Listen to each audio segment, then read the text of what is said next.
तक पहले मुझे मुल्ली कहा गया, मुझे आतंकवादी कहा गया, मेरे बाप तक को गाली दी गई, मेरे भाई को कहा गया। जो लोग ये पूछते हैं कि मेवात वालों को माफ कर दिया था और उसे क्यों नहीं माफ किया, उन्हें मैं ये बताना चाहती हूँ कि ये पहली घटना नहीं है, ये पहली नहीं है घटना। और सीधी सीधी जो गंदी गालियां दी गई हैं वो सिर्फ मेरे नहीं लगी, मुझे नहीं फर्क पड़ता, न उस व्यक्ति से पड़ता, न उसके कहीं भी बर्दाश्त के काबिल नहीं है। और इसकी जितने कड़े शब्दों में हो हम निंदा करते हैं। और जो भी कोई इसका मुजरिम है, जो चले गए, ना उनका कोई हिमायती है, ना कभी किसी ने उनकी हिमायत में फोन किया। और भी कोई अगर आपको इसमें लगते हैं तो उनको भी कड़ी से कड़ी सजा मिलनी चाहिए। मेरी ये आप लोगों से बस इतनी विनती है कि यहाँ पर पूरा गांव है हमारा, हमारे पक्ष के लोग भी हैं, विपक्ष के लोग भी हैं। एक तरीका होता है आलोचना करने का, एक तरीका होता है विरोध करने का, और विरोध से किसी को आपत्ति नहीं है। लेकिन जिस तरीके की भाषा का उपयोग किया गया, जो चीजें कही गई धर्म के ऊपर, बिरादरी के ऊपर, महिलाओं के चरित्र के ऊपर, क्या हम पूरे देश में ये संदेश देंगे कि ऐसा हमारा समाज है, ऐसा हमारा इलाका है? ये मेरा आप लोगों से सवाल है। मैं जब चुनाव जीती थी तो मैं इतनी खुश थी, इसलिए नहीं कि मैं जीती, इसलिए कि मुझे सर्व समाज ने, सर्व धर्म ने, सर्व जाति के लोगों ने मुझे अपना वोट दिया था। मेरे लिए उससे बड़ी उपलब्धि जीत की नहीं थी।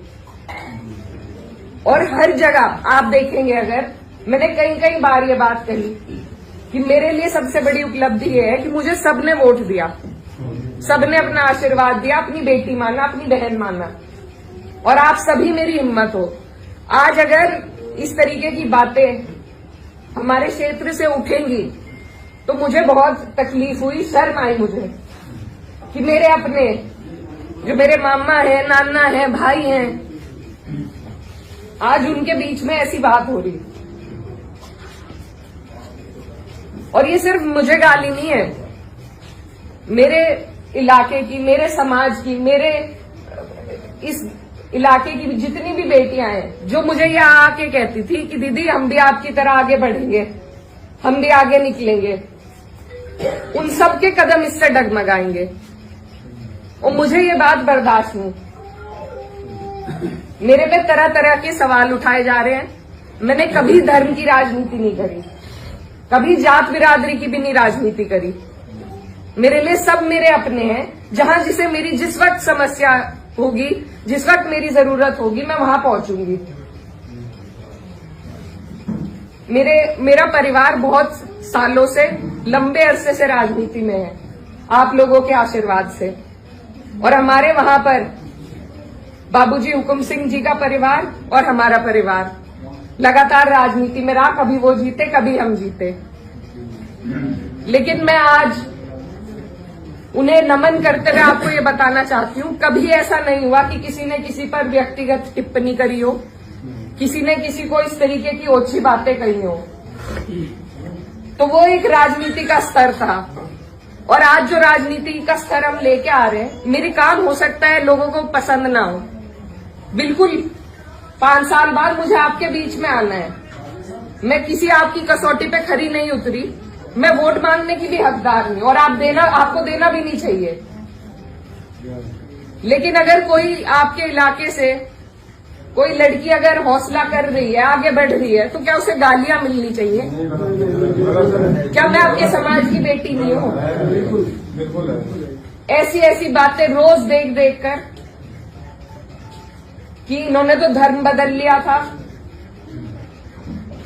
ये तो सब हमारे इतिहास का हिस्सा है। इसका जवाब मैं दे सकती हूँ या कोई और दे सकता है क्या?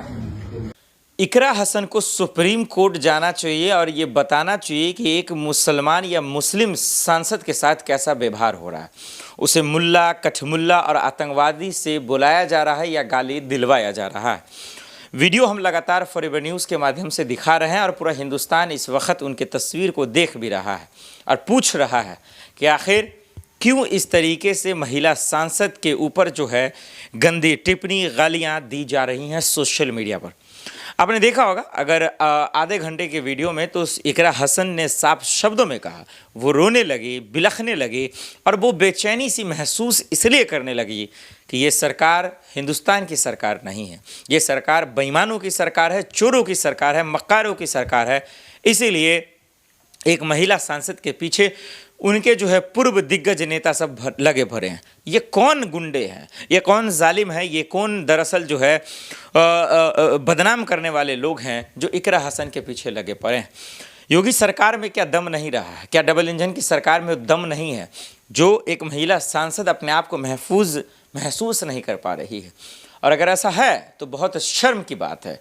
शर्म आनी चाहिए आज की सरकार को कि उनके मौजूदगी में उनकी सरकार एक नहीं डबल इंजन की सरकार है और महिला सांसद को ऐसे प्रताड़ित किया जा रहा है, परेशान किया जा रहा है। इसका जवाब दे आखिर कौन है? ये बहुत बड़ा सवाल है और इसको समझना भी चाहिए, इसको बूझना भी चाहिए। देखिए वो वीडियो डालती हैं, वो प्रेस कॉन्फ्रेंस करती हैं, लोगों के सामने आकर समाज के सामने बोलती हैं, इस समाज को मैं टूटने नहीं दूंगी। आपको जितना बदनाम करना माफ़ कीजिए, जितना बदनाम करना है कर लीजिए, जितना मुसलमान समुदाय को गाली देना है दे दीजिए, आतंकवादी बोल दीजिए, खालिस्तानी बोल दीजिए। वैसे तो आप किसानों को भी नहीं छोड़ा, आपने किसी समाज को छोड़ा नहीं है। ये सरकार अगर हिंदुस्तान के कामयाबी के लिए होती तो ये यकीन मानिए एक दंगा नहीं होता, आपस में हिंदू मुसलमान भाई भाई को लड़ाया नहीं जाता। और ये लोग चंद पैसे के लालच में जो है भीड़ का हिस्सा बनते हैं और अपने परिवार को तबाह कर देते हैं। इन्हें भी बचना चाहिए। इकरा हसन को कोर्ट जाना चाहिए, थाने जाना चाहिए, एफआईआर दर्ज करवाइए उन अज्ञात सांसदों पर, उन विधायकों पर, उन पूर्व दिग्गजों पर जो आज सरकार के पीछे दलाली कर रहे हैं, उनके तलवे चाट रहे हैं और इन मासूम सांसदों को जो साफ सुथरी वाली है इनको बदनाम कर रहे हैं, इनको गाली गलौज से नवाज रहे हैं। और ये सिर्फ इकरा हसन नहीं है, आप जितने भी एक समुदाय से आते हैं सांसद, विधायक या नेता या कार्यकर्ता, उन सब के पीछे लगे हुए हैं। चाहे आप जो है आज़म खान का जिक्र कर लीजिए, चाहे आप जो है संभल के सांसद का जिक्र कर लीजिए, सब के पीछे लगा हुआ है। क्या इतनी नफरत है आपको हिंदुस्तान में मुसलमानों से? क्या इतना दिक्कत है? और इतना दिक्कत है तो खुल के बोलिए भाई। ये पर्दे के पीछे जो है ये गुंडाई कब तक करेंगे आप? ये सरकार के मुंह पर तमाचा है, योगी पुलिस के मुंह पे तमाचा है कि कोई आपके प्रदेश में, आपके सूबे के प्रदेश में आपके सांसद को कोई गाली दे रहा है, आतंकवादी मुल्ले कहा जा रहा है और वो रो रही है, बिलक रही है और उसको कोई महफूजगी देने वाला नहीं है। इससे शर्मनाक क्या ही हो सकता है? यही सवाल पूछा जाना चाहिए और यही सवाल होना भी चाहिए और ये सवाल पूछा जा रहा था। लेकिन हम और आप देख रहे हैं कि ये तमाम चीज़ें क्या हो रही हैं और ये सवाल पूछा जाना भी चाहिए। तो इकरा हसन ने प्रेस कॉन्फ्रेंस कर साफ शब्दों में कहा, ये मजाक, ये तमाशा क्यों बना रखा आपने? आखिर क्यों इस तरीके का जो है खेल हो रहा है?